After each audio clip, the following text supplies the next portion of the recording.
My bank feed in Xero isn't working. What's going on with that? Um, Xero has terrific bank feeds and they integrate with so many banks, I can't even tell you. However, there are two items in my experience that cause a bank feed not to work.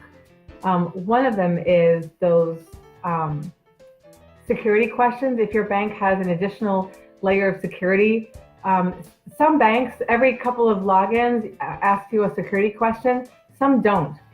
I mean, you may need the security questions in order to set up a new password if you're logging in from a new computer. Um, but some banks have more stringent security. Those, although you do load in the username and password in order to hook up a bank feed in Xero. There's no place at present for you to load in the answers to the security questions, which means you have to be there and on the correct screen when you're prompted in Xero to answer those security questions. And those security questions don't pop up in just any screen. It's only one particular screen. So what can happen is that you get locked out of your account, your bank account.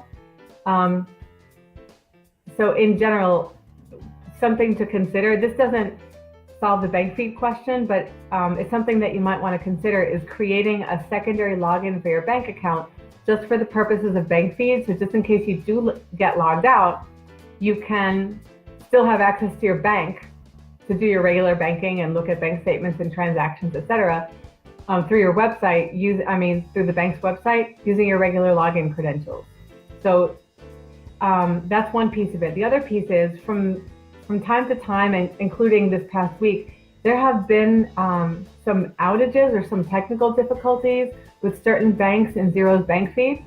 So if your bank feed used to work, but it's not currently working, you can check and see if that bank is one of the members of the list of banks with whom Xero is currently having an issue, in which case, don't spend any time troubleshooting. There's nothing you can do about it. Xero is working on it.